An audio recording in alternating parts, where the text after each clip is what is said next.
I give it better than even odds. You don't want to hear any more about Afghanistan. I get it, I do. But that's the problem. You don't want to hear anything, and then, out of nowhere, it smacks you in the face.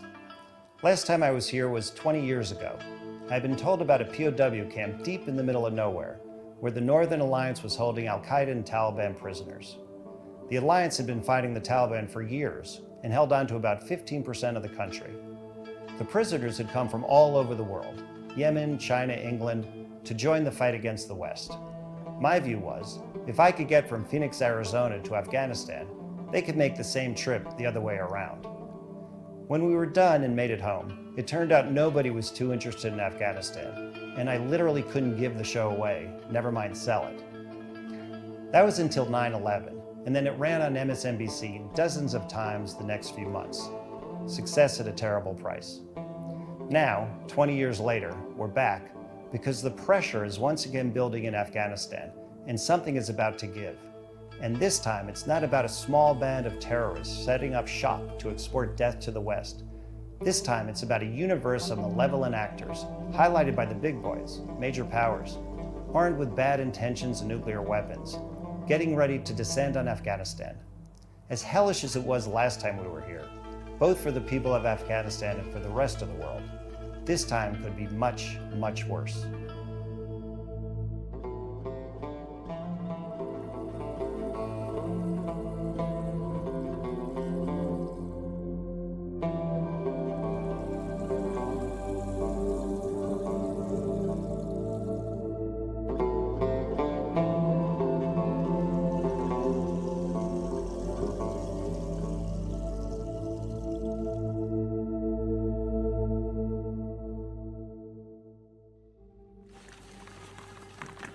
20 years ago, Afghanistan was a country that looked both backward and forward, from still playing buzkashi, the much bloodier precursor to polo brought to Afghanistan by Genghis Khan some 900 years ago, to riding around in helicopters, albeit captured ridiculously dangerous ones.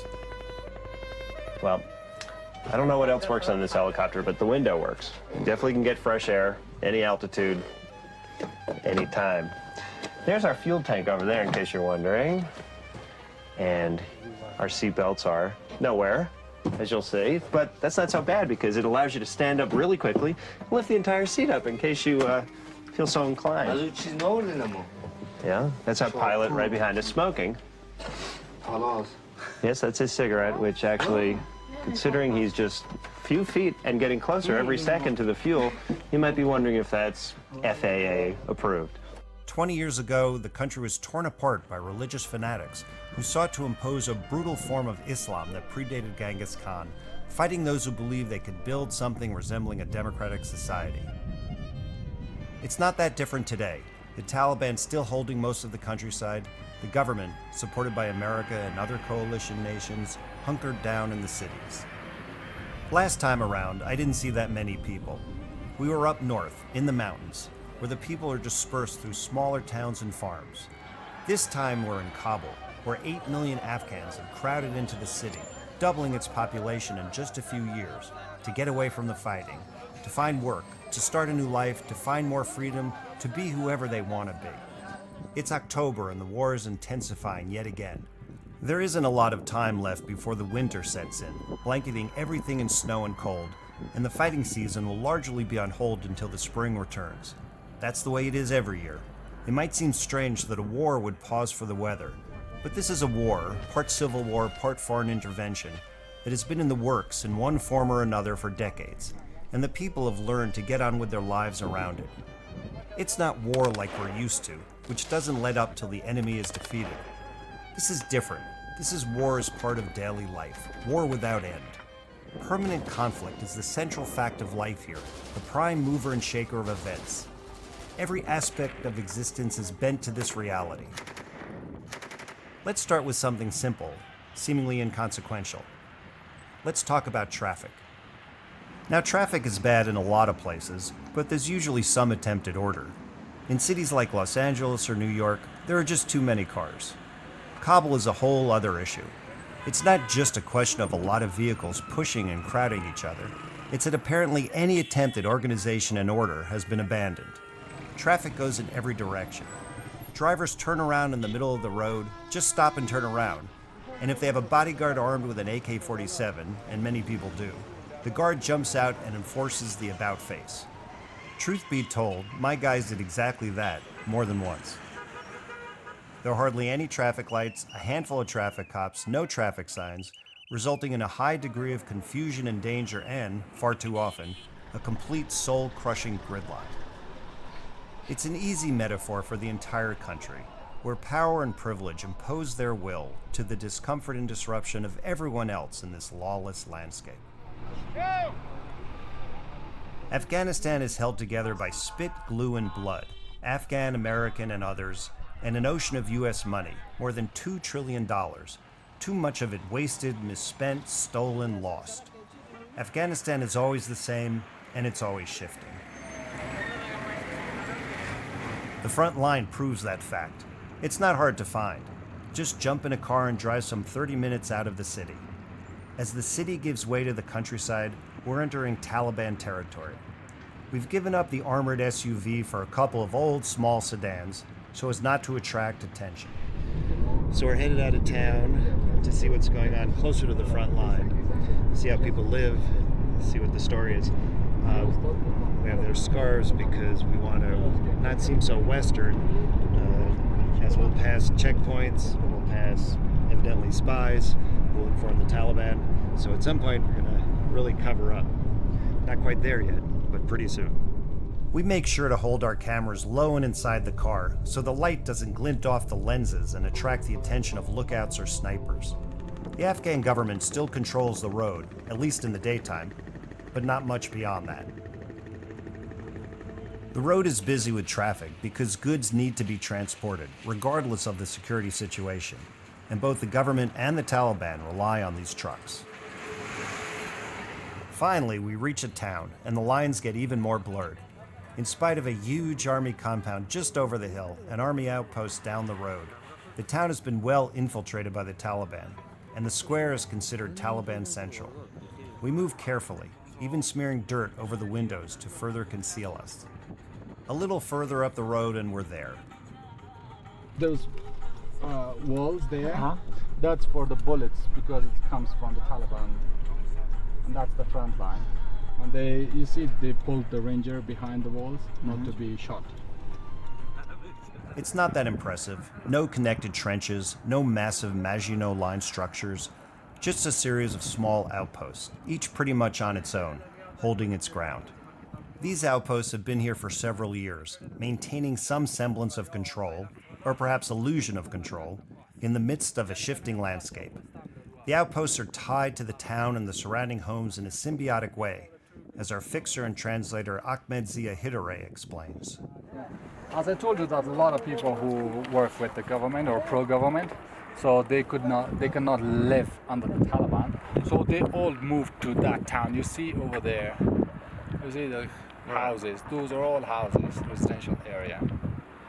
So they now live there. So they work here in the capital, and most of these guys who are in the check posts, they are police. So they also moved their families to that location. The threat is not theoretical. One soldier who lived with his family in a house just below the outpost, one of those houses right there, was shot dead just the other day walking up the hill to report to duty. The Taliban had been mostly quiet for the past 72 hours, owing to a bombing run by U.S. jets that temporarily cleared the enemy off the mountains. Regardless, Taliban fighters, especially Taliban snipers, announce they're still out there, letting off a shot now and then, and so we keep our heads low when we move to exposed spots. The enemy is never far and the road is clear until the bend, and after that, it belongs to the Taliban.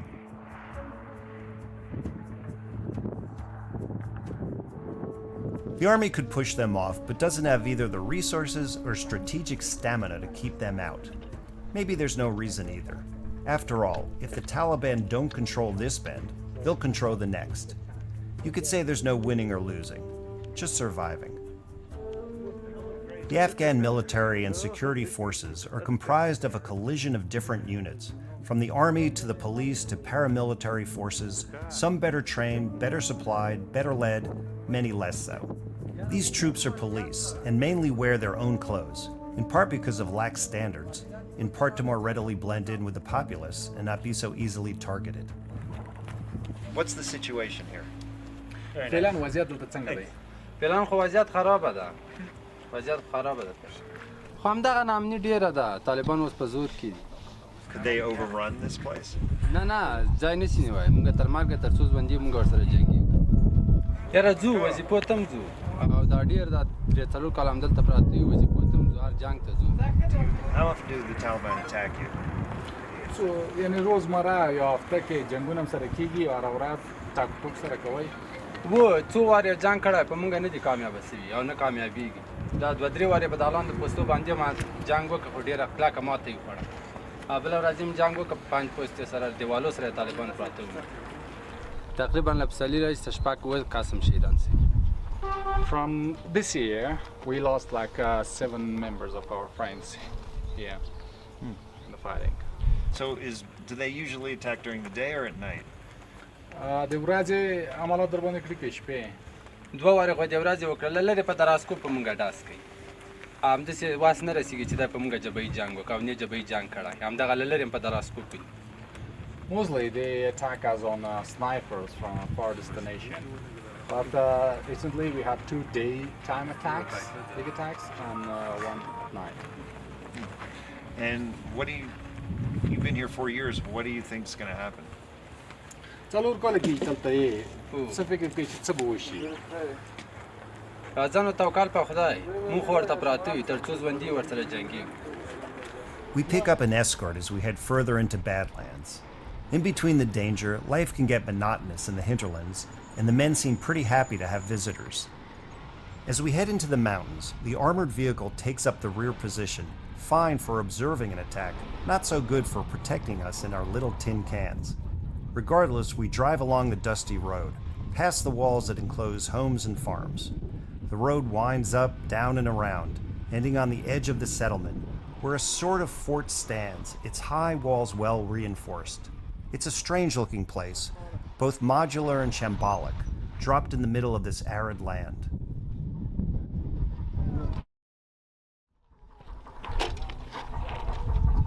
Assalamu alaikum. This is the garrison's captain, in charge of 65 police troops. He's thankful the recent airstrikes have caused a break from Taliban attacks, but knows that's all it is, a break. خدا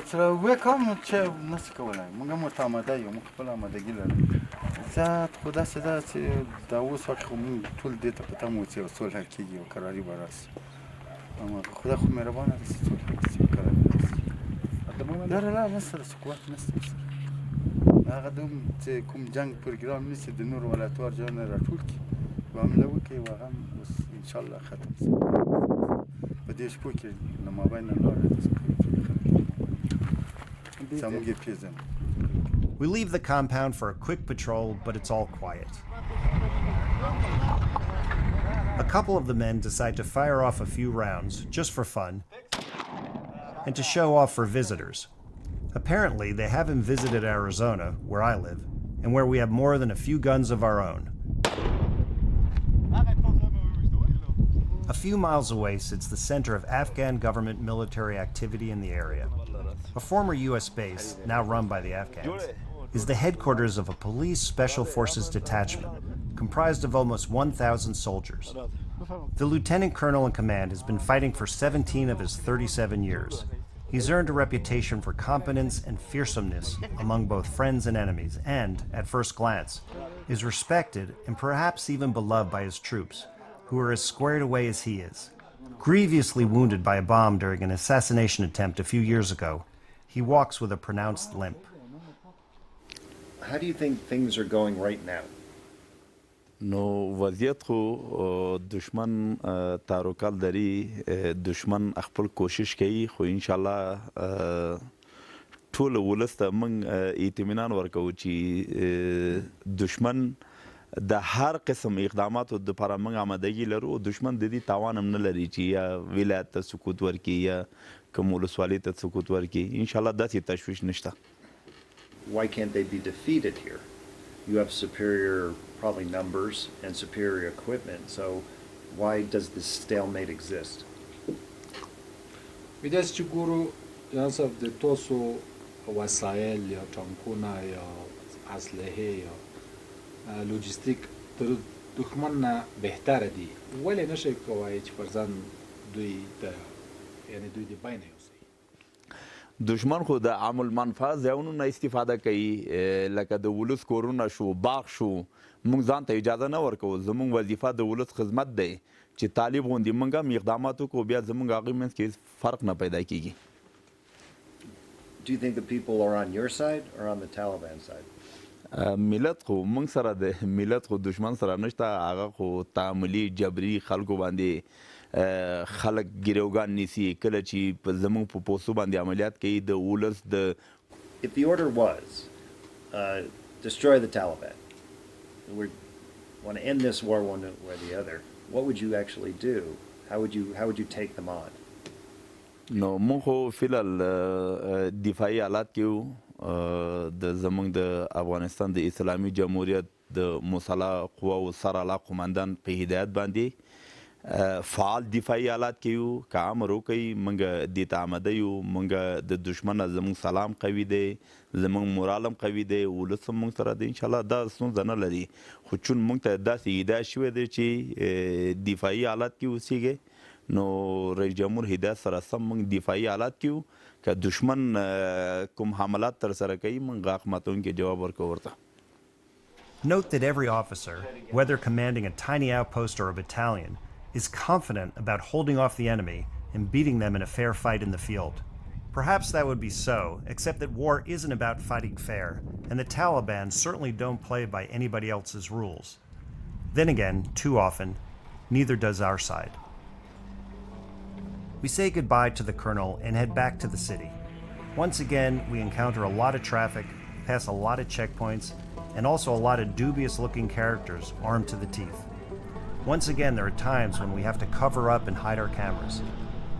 The Afghan government might be talking to the Taliban in the wake of a deal between the Taliban and the US that set the timeline for American troop withdrawal from the country, but few expect all that to amount to anything more than talk. The front is never far from the city, and I'm not talking about distance. Most civil wars you're familiar with are pretty straightforward. North against the South in the US, Catholics and Protestants in Northern Ireland, the Red Army and the White Army in Russia, Yankees and the Red Sox, Coke and Pepsi, the Roadrunner and Wile E. Coyote. That's not Afghanistan. We do have the Taliban versus the Afghan national government, but that's the tip of a big, bloody iceberg. There's tribal warfare between the Pashtuns, Uzbeks, Tajiks, Azaris, and others, warlords killing and murdering for their own profit and power, and then throw in Al-Qaeda and ISIS and Pakistani intelligence and Iranian spies and Russian agents, on, all making alliances and breaking them, conspiring with one group and betraying another, and the killing goes on. Every day proves the point.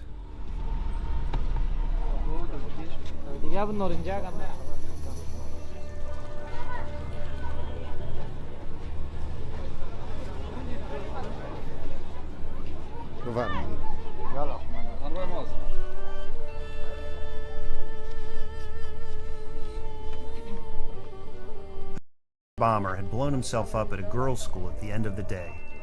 By the time we heard about it and got there the next morning, the bodies, 24 of them, had been taken away, along with more than 80 injured, and the cleaning was well underway. He had turned off the main street, encountering the guards at the start of this long alleyway, which leads to different courtyards and school buildings, claiming he was picking up his sister. The guards had searched him, but he had come unarmed, and so they let him pass. Once inside, he suddenly turned around and left, and now outside he strapped on the vest. The guards, dealing with the rush of students swirling about, and having already checked him, waved him in. Moments later, he blew himself and so many others into oblivion. Now all that's left is shattered glass, destroyed classrooms, and bits of blood and flesh. This is a Shia neighborhood, with strong links to Iran through Iranian agents embedded here. Before long, ISIS, an increasingly significant presence in Afghanistan, whose extremist Sunni ideology holds Shia Muslims as one of their many enemies, will claim authorship of the attack. Today, no one knows who or why for sure, though theories abound, ranging from probable to the absurd. The disparity the result of living with unrelenting, pointless violence. This is the director of the school. It is clear the enemies of the people of Afghanistan who are. It is clear. So for the government, for the people, for the high-ranking officials, it is clear who is responsible. But it is a very bad explosion. So is it, when you say it's clear, is it the Taliban? Is it ISIS? Is it foreigners?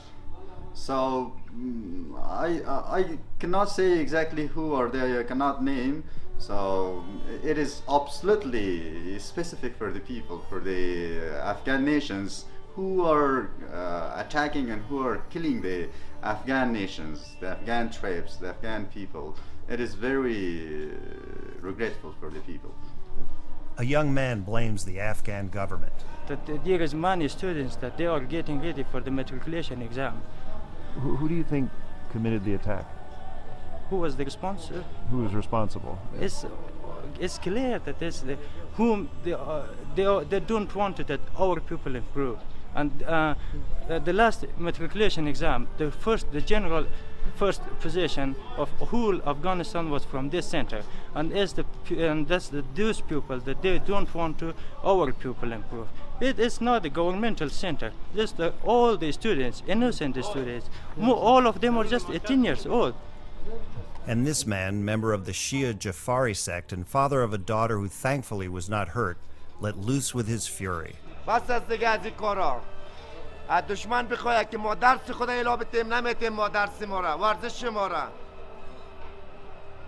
ما جعفری مذهب هستیم به دولت ما خیانت نکردیم به هیچ کسی از حق حقوق خود از سال 71 تا این سر روز ما دفاع کردیم بس از دیگه ای کار نوکرای کشورهای خارج تا بکی مردم تو قتلام از قتلام ما نمیترسیم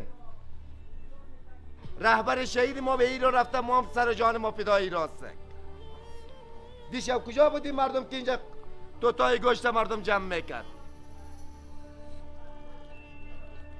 یا چی کار کردن میان درس میخونن آینده کشور را جور میکنن به محرم ما خود ما امنیت خود میگیریم چرا یک پتاقی صدا نمیتست پیش ما خودم زخمی جنبشی رو شنه بدیم از انگسو ما بگید ترس میخوریم این کار ما ادامه میتیم اموال چرس بیا پای ما معلولین ما کار معلولین گرفتن نمیتونه غریب کار ما غریبی نتونه کاسب ما اینجا کاسبی کنه بچه های ما درس خواندن نتونه تا بکی ما خودم 14 تا چرس بیا پایم هم سنگرایم اموال به خانه خواست بازم بچه های خود به درس میریم کار میکنیم غریبی میکنیم میگیم باشه درس بخونه آینده کشور ما جور شوه از این بدبختی برایم تا بکی تو بدبختی.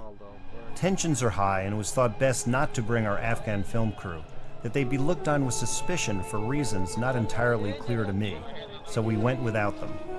Now the crowd is getting larger and louder as we leave. We stop before an anguished young woman who keeps asking, over and over, why her friends were murdered, for what purpose, when all they wanted to do was study and learn.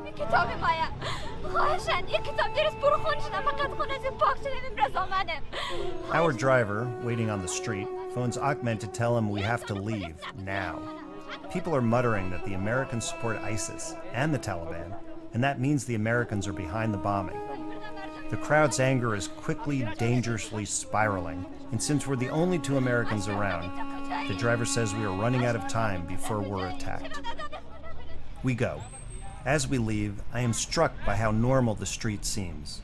Stores open, people shopping, talking, laughing.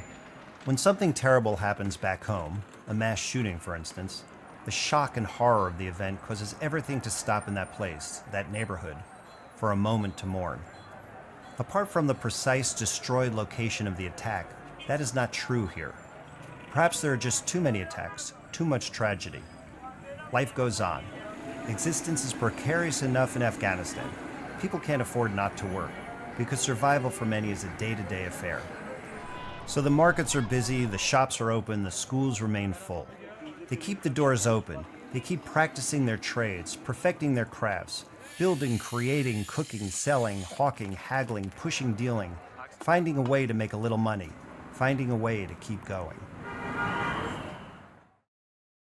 Some are even opening ambitious new businesses, requiring not only faith in the future, but also substantial capital, like this restaurant.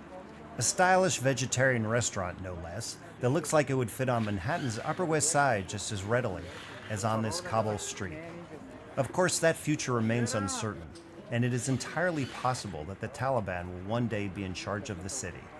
So it's not an unreasonable question to wonder if the owner thinks the Taliban would like his restaurant, and not entirely unexpected that he would answer with some enthusiasm. Like this, when the Taliban is coming out, absolutely they'll like it, because there's the environment we are building, and the other people is all the restaurants also, they are, the people, the human, to be, sitting with family, with friends, relaxing, talking about everything. So that is the place we are making for. This surprisingly optimistic view of the Taliban is in sharp contrast to his opinion of the American role in Afghanistan. We say for other countries, please leave us alone. We can solve our problems here together, because we are Afghan, we are solve each other, we are, doing. But the other countries like US and India and Pakistan, it is many other, Iran and other countries, Russia, and many countries, they are involved this war. We know, but we say for them, please forgive us, to let us, we should go. The Afghan view of the US and its role in the country is, after 20 years of war, complicated, twisted around drone strikes and aid and corruption and politics. From the street to the government, the jumble of confusing, contradictory rumors, disinformation, and actual facts leads to both truth and nonsense. A young journalist expresses her distrust of the negotiations between the Taliban and America and the Taliban and the Afghan government. But for me personally, I feel like it's a game, because everything is set before the peace talk starts. Because the release of the Taliban's prisoners and I don't know, the behind scenes. Well, who's the game between? Who's playing the game? And of course, US and Taliban. Isn't that obvious? While it wouldn't be the first time the U.S. abandoned an ally, from Laotian tribesmen to Iraqi translators to Kurdish fighters, just for starters, and the U.S. did negotiate with the Taliban without including the Afghan government, the U.S. and the Taliban are not working together to undermine that government, though that might be the result. A member of parliament talking about the toll U.S. drone strikes and aircraft bombings have taken on the people. In military sites like this bombardment, they did, the civilian, they kill civilian, that no Afghan can accept that or it will be acceptable for Afghans. This is the biggest mistakes that from the military side they did. More than 10,000 Afghan men, women, and children, the exact number is unknown, have been killed by drone and airborne strikes. The number of deaths goes beyond any conceivable, acceptable notion of collateral damage. A study in Pakistan showed that only 4% of those killed in U.S. drone strikes had any terrorist affiliation. A former general on the charge that Afghan officials, politicians, business people, and, yes, generals, all participated in the theft of billions of American aid dollars. All the big contract done by foreign companies, most of our company, when they build military bases, big investment, and they take all money back to the countries, the foreign countries. Some of small item will take by Afghan people. This is my experience. While some Americans have certainly participated in the overcharging, graft, and all the rest that spells corruption, a lot of Afghans, especially a lot in high positions, have gotten rich from stolen U.S. aid. A parliament member providing a more nuanced and detailed explanation of the same corrupt narrative.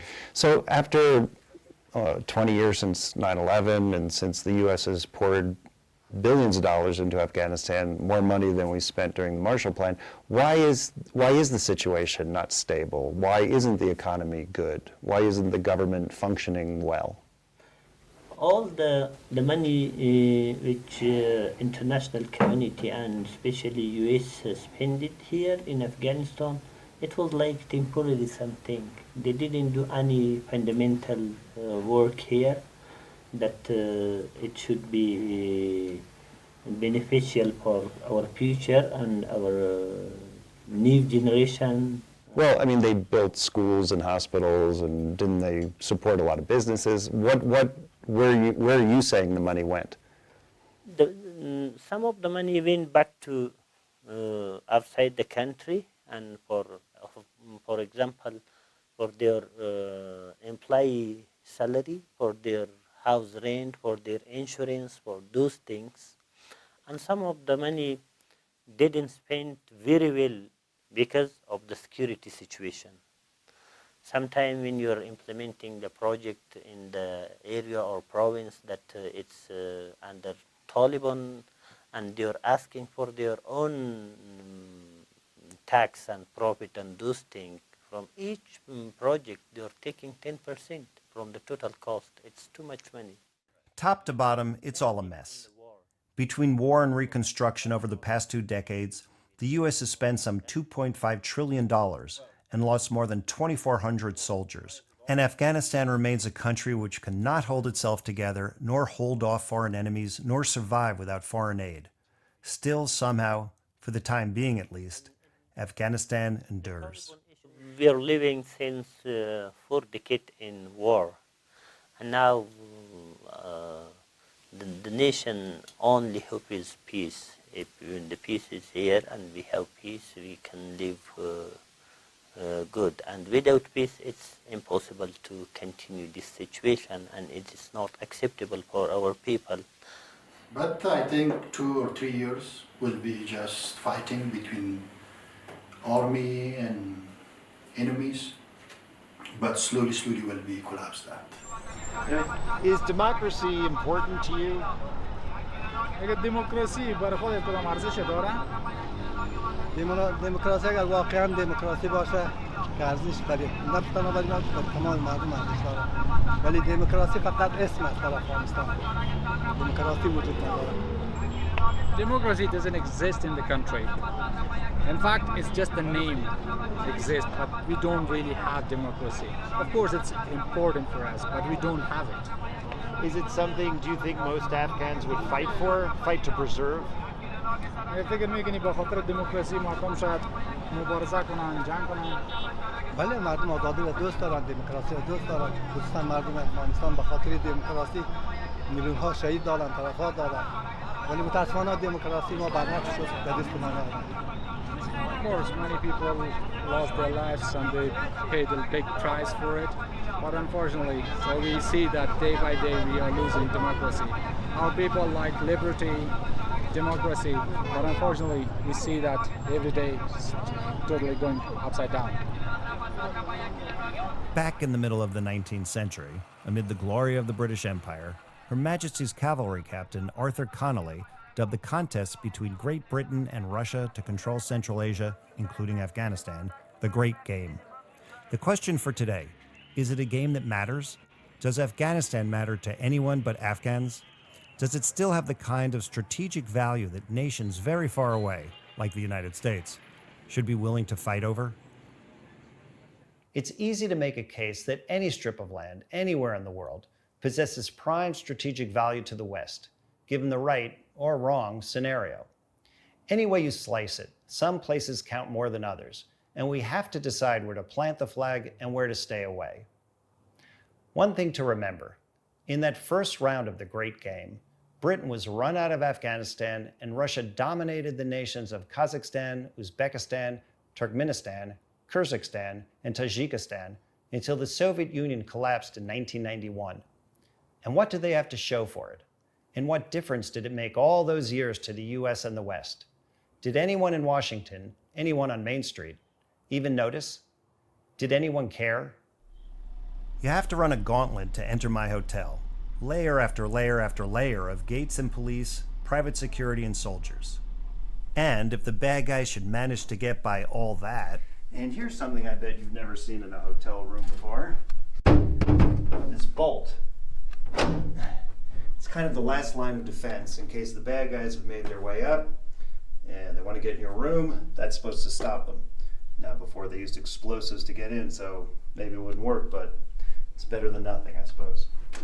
That might sound a little excessive until you know that this very hotel was attacked in 2011 by bombers, killing 21, and then again in 2018, when 5 terrorists descended and murdered 42, going room by room, hunting guests.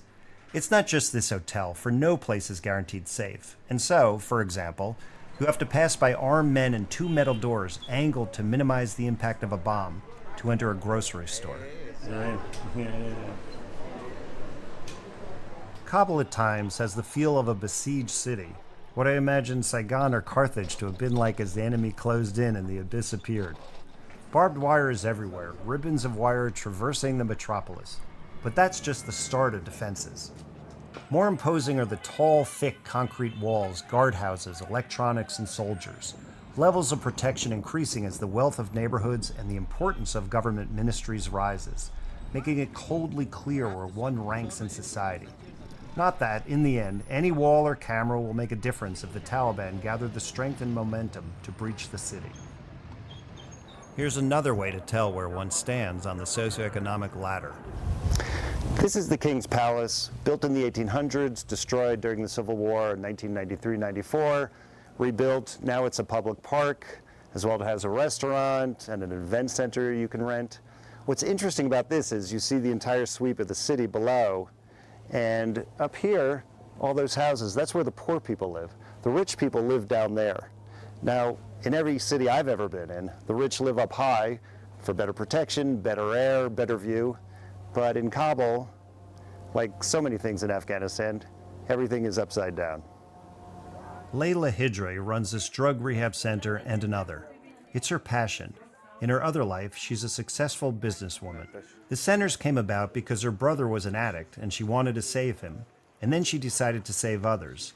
7,000 and counting, in fact. She does it on her own because the government doesn't help, nor does anyone else. The government wouldn't support you or private foundations? حکومت حمایه مالیتون نمیکنه؟ نه حکومتی که از لحاظ فساد اداری مقام دوم یا سوم را در جهان داره ما از انتظارم نداریم که ما را حمایت میکنه.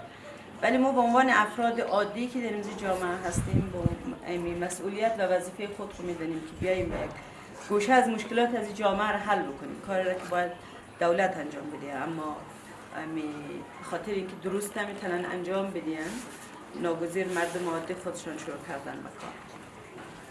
She set up this shoe business to help fund the rehab centers. Some of the workers graduated from her program. It's a tough go, but it works.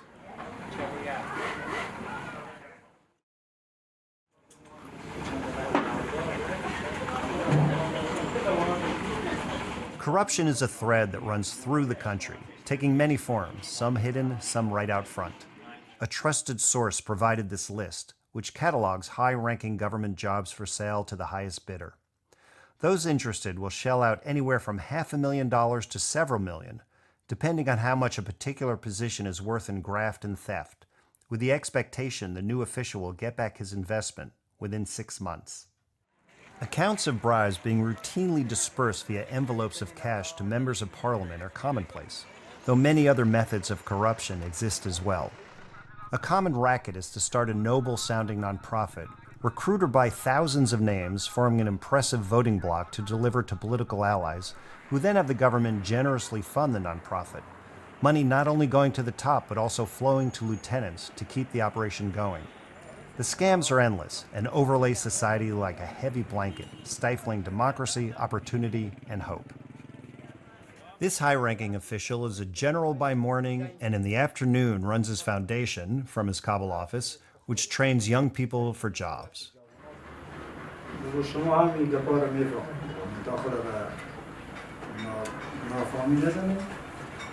جنگ امروز طالب از یک طرف میخواد که صلح بکنه با مردم افغانستان مردم پروسه صلح پیش میبرد، ولی از طرف دیگر مردم کار میکنه امیال فعلا در 36 ولایت جنگ جریان دارد. یک بازی بود که که امریکا مردم امریکا با افغانستان بازی میکنه. The Taliban are negotiating for peace and all that. Do you have faith in that? Do you trust that?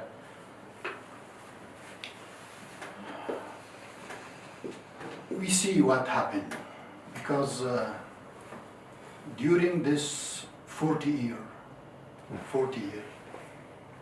every time all Afghan people will think we will be better, but we never see the better time. So let's say if the negotiations fail, what should the government do? They should fight. Okay, but they've been fighting for 20 years. Then we don't have any other way. And can you really have a functioning democracy and a government when there is so much corruption within the government? Yes, there is corruption in the government, and Afghan people are not happy from this government and from this president, because the president gave them a lot of promises that they will make work and they will bring jobs, then they will bring businesses, and they will support the private sector to create work and job for the people, but they are failed. How do you fix it? Yeah, it's if international community support the government and work with them to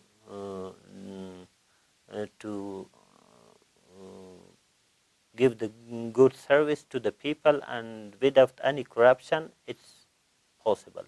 If you look at the history of Afghanistan, there's often been one country, whether it was the British, the Russians, Genghis Khan, who have invaded or been involved in Afghanistan. Today it seems there are many big countries, all the countries surrounding Afghanistan, Russia, China, Pakistan, Iran, all want a piece of it. It seems like a more dangerous time in a lot of ways than ever before.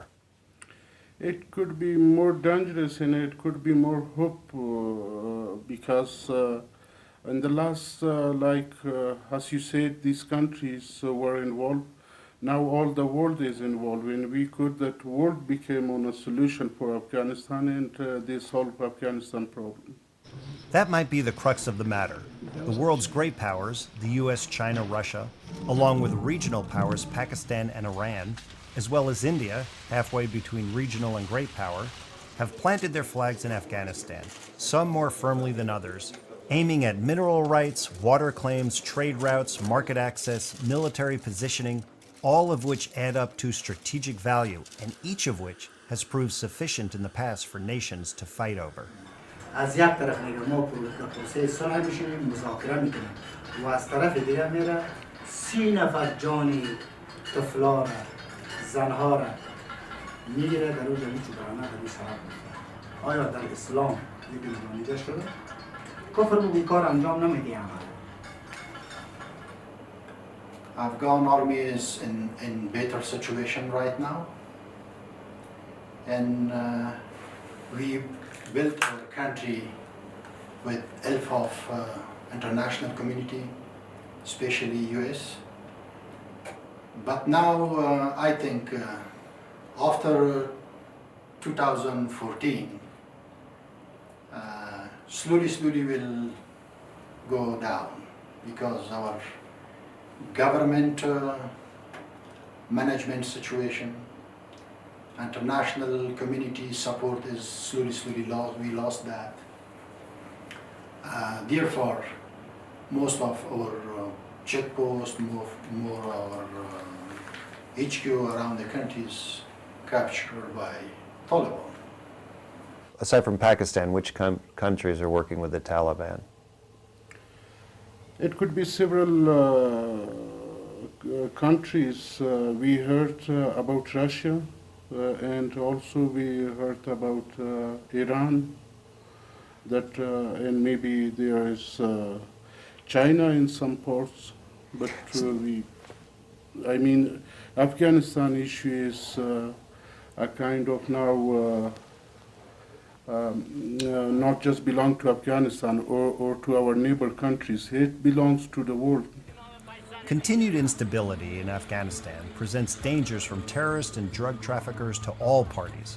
Pakistan and India, always dancing on the edge of war, and nuclear war at that, use Afghanistan as a proxy battleground.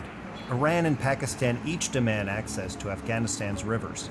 China is digging in Afghanistan's mines, trying to extract copper, cobalt, lithium, and oil worth some $1 trillion.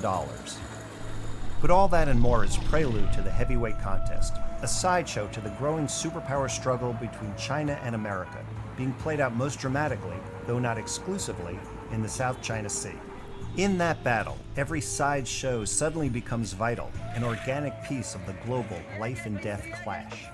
Just one example, politically and militarily, Pakistan and China are increasingly working together in Afghanistan, which could spill over into a united campaign against their mutual opponent, India, all nuclear powers, which could quickly draw in the US and spin out to encompass the rest of Asia.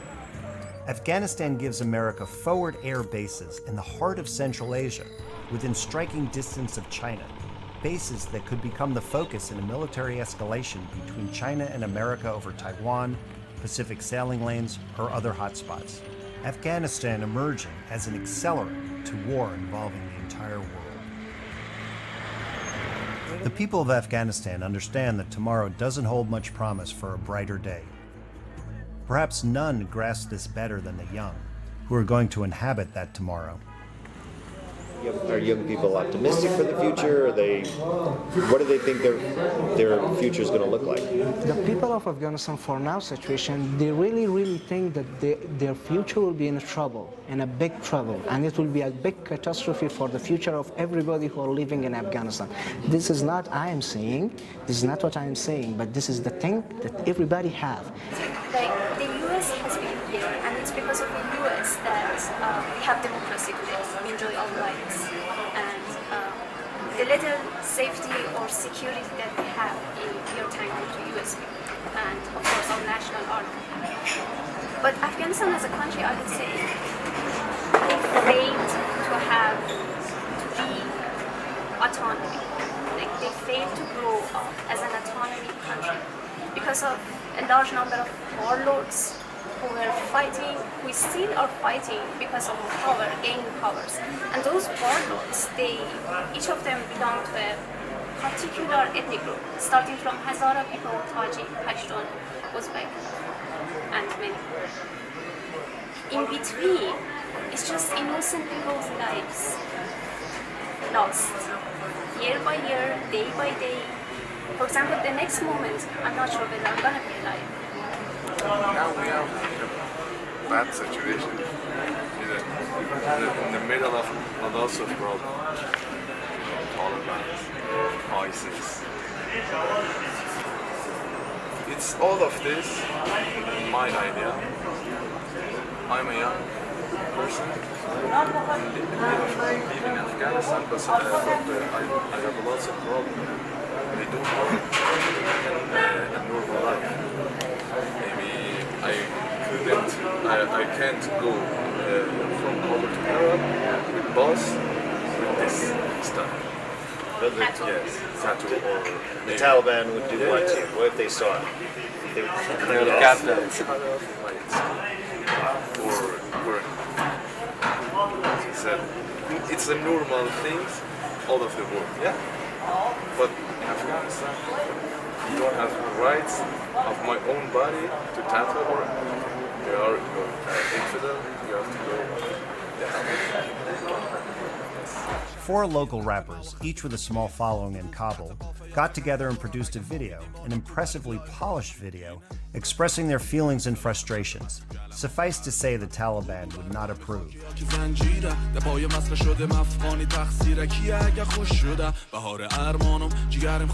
When I was in Afghanistan 20 years ago, we were shocked by the simple declarations of aspiring terrorists. So is he the kind of guy, because he believes so strongly that he'd be willing to, like, let's say, strap a bomb around his stomach and go blow up a bus of school children because that's the right thing to do? Would he do that? اگر مثلا برازی وظیفه داده شود که بهتر ما این کار میکنیم. The scholars, the religious scholars order us, we will do that.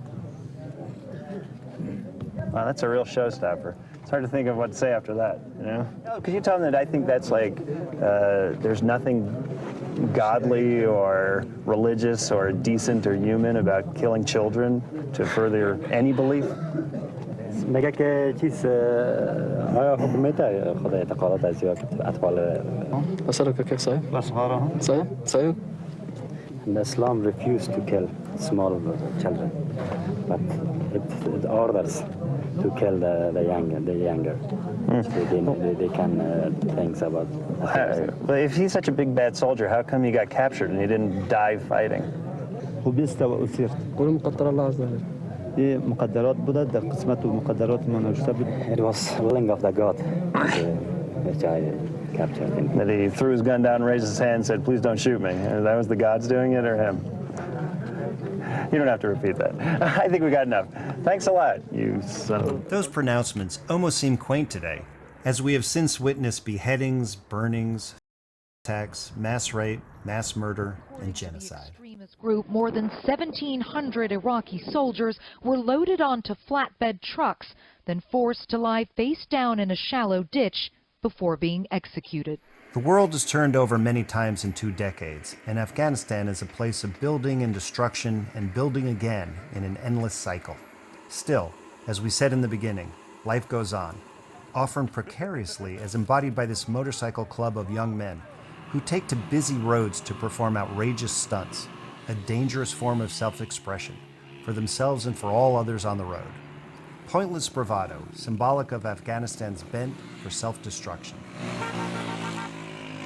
Afghanistan's fate is to serve as the canvas for others to live out their imperial dreams. Nevertheless, there are those not ready to give up. So this time, I'm not going to leave my country, and I'm not going to stay in my country as those persons that they were stay before, but they didn't do anything. I'm going to live in my country, but I'm going to stand against them. If they did the same thing, this is maybe we would have lots of other young generation in our country that they would do the same thing as I do. If we would get united and if we would work from bottom of our hearts, hopefully this will come. Because as a united voice, I don't think that the Taliban would ever dare to come or take over the country like 1994. I don't have normal life here in my country. When I don't have peace, I will stand. Yes, anybody take my life or dream. So that's it. That's where we're at. The more the world changes, the more it stays the same. The pursuit of power remains the same. Greed remains the same. Jealousy, fear, compassion, hope, all the same. So goes the great game, which is not a game at all, but still a game that has caught Afghanistan in its grip and won't let go. In a just insane world, Afghanistan, with its natural resources and advantageous trading location, would be doing fine, maybe better than fine. But that just insane world would mean there would be no religious nuts, no terrorists, no warlords, no foreign forces, no foreign intrigue. There would be peace and freedom and common sense and decency. That's in a just insane world, a world that does not exist, a world we won't see anytime soon. One final note about that phrase, the great game, and the man who coined it, Captain Connolly. In 1841, he set out to rescue a fellow English officer being held by a dastardly local emir in what is now Uzbekistan. The emir invited the good captain into his stronghold, then threw him in prison along with his compatriot, eventually chopping off both their heads. Something to think about.